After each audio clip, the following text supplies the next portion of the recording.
Hello everybody, it's True Stu here and welcome to a revised edition of Free For All Camping Spots Carbon.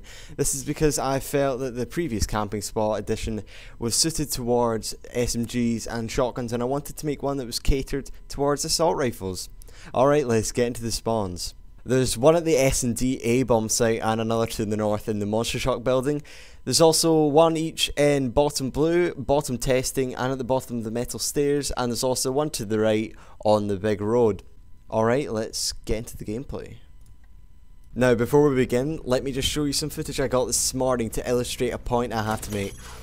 This is a free for all camping spots and interchange, and as you may see, this is me killing the same guy 5 times. You can look at the name popping up. He's continually spawning around these green containers.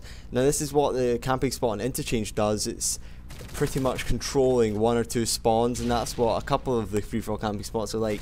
However, the carbon one is a little bit different. It relies on traffic, and the actual spot I'm using anyway, is in top testing. Now this is good because it offers you a lot of protection from enemies, but however it does mean that you won't be able to see people spawning and it will lead to maybe a bit of a slower gameplay. As you see, this guy spawned in bottom testing. I knew that, so I just quickly came over and got him. Now here I believe I do plant my motion sensor, or what is it, portable radar in this game, I don't even know. You plant it in the corner just behind these boxes or whatever, just so people can't get it if an explosive does come in. It is important that the portable radar survives. It is essential for your getting the Moab, because if it is destroyed you'll be a very big disadvantage and you'll have to rely completely on sound, which is not great. Sound is your kind of backup that you're going to be wanting to use. Now as I was talking about the getting traffic, I'm already on my specialist bonus.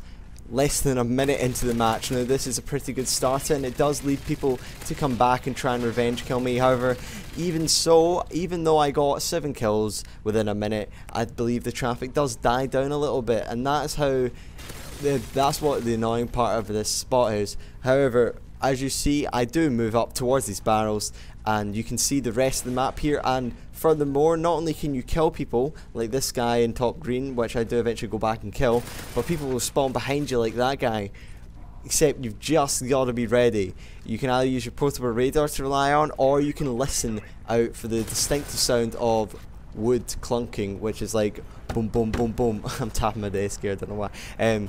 You can hear that from quite far away. I think I've got sit rep on in this game, and especially if you've got the sit rep and you've got your headset cranked up to full, you will be able to hear them from all the way up here, which is fine. You know, it's great, especially if people have assassin, and you can also hear the dead silence people quite easy, which is awesome. I think there's one guy in this game got dead silence on, which is not even that much of a baller because you can hear them now. It's great.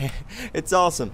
But anyway, I think this is good because you can actually kill people with an assault rifle compared to the other spot, which you pretty much had to use a shotgun with, because if you aimed out the window like I did there, the green building has got too many entrances and people just sneak up behind you.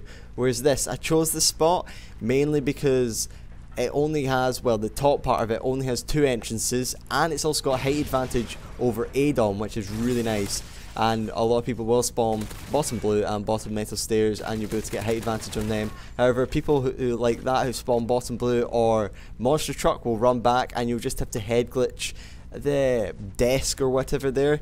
Now some people might like to stand on the stairs in front of me right there and head glitch out towards monster truck. However, I don't really recommend this, as people like this guy at ADOM will be able to see you through the doorway and get an easy kill on you. Now this is obviously not good because you wanted to get a Moab. This is from Moab Guides, and yeah, you just don't want to be killed. That's a good tip. So you want to sit in top testing basically and head glitch out and just move around a little bit. If you find people aren't spawning near you, move forward a little bit and eventually somebody will spawn behind you and you'll be able to get another few kills.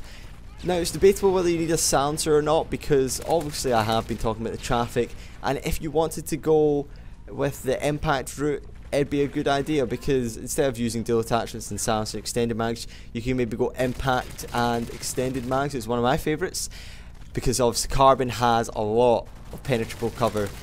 This is ideal for impact, I don't know what to say, and it also leads people to your spot more. However, this will lead to you might get flanked more, and you might get shot in the back more because people will be able to see where you are.